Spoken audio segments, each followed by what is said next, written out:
Hello दोस्तों। अब हम लोग पढ़ रहे थे ऑर्बिट, सब ऑर्बिट और बाइटल, ठीक है ना। तो ऑर्बिट के बारे में हम लोग पढ़ लिए थे, के एल एम एन, ये सब ऑर्बिट हो गया, सब orbit S B D F हो गया।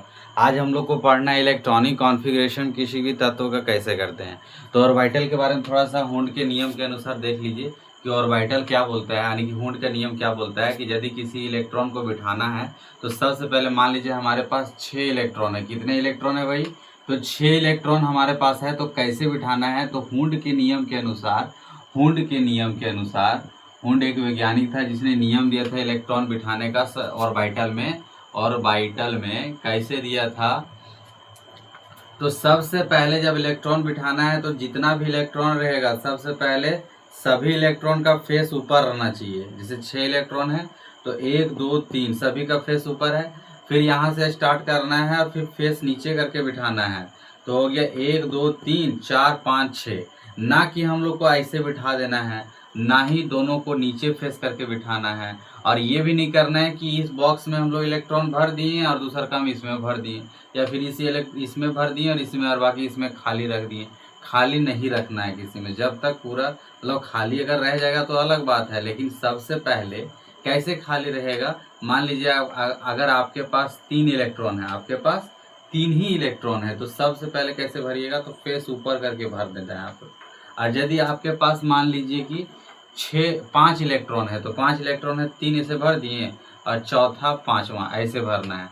ना कि ऐसे कर देना है कि आपको यदि 5 इलेक्ट्रॉन है तो ऐसे भर दिए, आप ऐसे कर दिए। तो ठीक है, इस नियम से आप कर रहे हैं, लेकिन गड़बड़ होगा तब जब आपका फेस जो है सो एक ही साइड हो जाएगा दोनों का, चाहे ऊपर या फिर नीचे। तो ये नहीं करना है और खाली भी बॉक्स नहीं रखना है, ठीक है। अगर आपके पास 4 ही इलेक्ट्रॉन है तो चारों को कुछ इस प्रकार से भरना होगा। 3 ऐसे भर लेना होगा ऊपर फेस करके और चौथा फिर यहाँ भरेंगे यदि आपके पास 4 इलेक्ट्रॉन है। तो इलेक्ट्रॉन भरने के लिए ऑर्बिटल में ये नियम दिया था एक वैज्ञानिक जिसका नाम था हुंड। अब हम लोग पढ़ेंगे अफबाऊ का नियम। अफबाऊ किसी वैज्ञानिक का नाम नहीं है, ये एक तरह का नियम है, सजाने का नियम है। यदि हम लोग को किसी तत्वों के साथ इलेक्ट्रॉनिक कॉन्फ़िगरेशन करना है तो इलेक्ट्रॉनिक कॉन्फ़िगरेशन करने के लिए अफबाऊ के नियम से चलना पड़ता है। और वो चलता है किस पे? तो सब ऑर्बिट पे चलता है, एसपीडीएफ पे चलता है, ठीक है। अभी कैसे चलेगा एसपीडीएफ पे, ध्यान से देखिएगा। तो इस पे पहले हम लोग प्लेट बिठाएंगे, तो एक एक प्लेट नीचे करके हम लोग जो है सो जाते हैं इसमें, ठीक है। इससे एक प्लेट नीचे आएंगे, इससे फिर एक प्लेट नीचे आएंगे जस्ट अवर, ठीक है।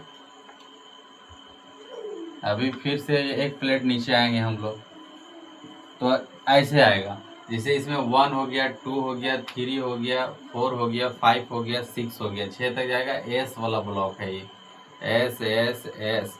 उसके बाद फिर 2P से स्टार्ट होगा, 3P हो गया, 4P हो गया, 5P हो गया, 6P हो गया।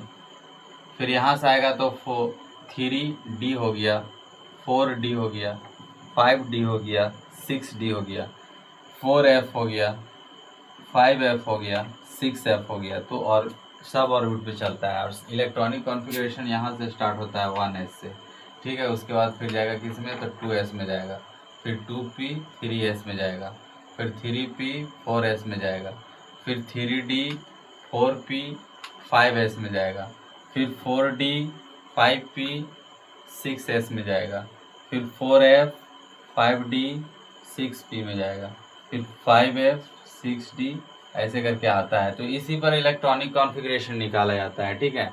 ये था अफबाऊ का नियम। ये जिसको आ जाएगा वो इलेक्ट्रॉनिक कॉन्फ़िगरेशन, इलेक्ट्रॉनिक विन्यास कोई भी कर सकता है किसी भी तत्व का। जैसे अगर मान लीजिए हम लोग को करना है किसका, अब ये भी याद होना चाहिए कि एस में ज़्यादा से ज़्यादा कितने इलेक्ट्रॉन रह सकते हैं? तो एस में ज़्यादा से ज़्यादा 2 इलेक्ट्रॉन रह सकते हैं। पी में ज़्यादा से ज़्यादा कितने इलेक्ट्रॉन रह सकते हैं? तो 6 इलेक्ट्रॉन रह सकते हैं। ये तो आप लोग को जस्ट हमने पिछले क्लास में बताया। एस में ज़्यादा से ज़्यादा 2 इलेक्ट्रॉन, पी में ज़्यादा से ज़्यादा 6 इलेक्ट्रॉन, डी में ज़्यादा से ज़्यादा 10 इलेक्ट्रॉन और एफ में ज़्यादा से ज़्यादा 14 इलेक्ट्रॉन रह सकता है, ठीक है। तो इसी के अनुसार हम लोग इलेक्ट्रॉनिक कॉन्फ़िगरेशन करते हैं। जैसे मान लीजिए कार्बन का ले लीजिए, तो कार्बन के पास 6 इलेक्ट्रॉन है, कार्बन के पास 6 इलेक्ट्रॉन है। तो कैसे करेंगे? तो सबसे पहले 1s लिखेंगे, फिर लिखेंगे 2s, फिर 2p लिखेंगे। क्यों?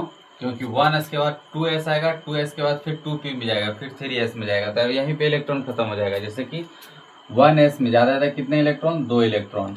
2s में ज़्यादा ज़्यादा कितने इलेक्ट्रॉन, तो 2 इलेक्ट्रॉन। और 3p बचा हुआ, अब इसमें पास 2 और 2 4 इलेक्ट्रॉन हो गया, अब बचा हुआ कितने इलेक्ट्रॉन, 2 इलेक्ट्रॉन बचा हुआ, तो 2 इलेक्ट्रॉन 2p2 कर देंगे। तो ये हो गया इलेक्ट्रॉनिक कॉन्फ़िगरेशन कार्बन का 1s2 2s2 2p2। ठीक है। अभी हम लोग किसी भी अगर तत्व का हम लोग ले लें, अगर ले लेते हैं मान लीजिए नाइट्रोजन का या फिर ऑक्सीजन का ले लेते हैं, तो ऑक्सीजन के पास 8 इलेक्ट्रॉन है। तो 1s यहाँ से स्टार्ट करेंगे, 1s फिर 2s फिर 2p फिर 3s। देखिए यहीं पे ख़त्म हो जाएगा हमारे पास जो इलेक्ट्रॉन है। तो इसमें 2 इलेक्ट्रॉन, इसमें 2 इलेक्ट्रॉन, हो गया 4 इलेक्ट्रॉन। अब बचा हुआ 4 इलेक्ट्रॉन, जबकि p में हमारा 6 इलेक्ट्रॉन लेता है, तो बचा 4 ही है। अब ये तो खाली रह गया 3s, तो जो खाली रह गया उसको हटा दीजिए। तो ये हो गया इलेक्ट्रॉनिक कॉन्फ़िगरेशन ऑक्सीजन का 1s2 2s2 2p4। ठीक है।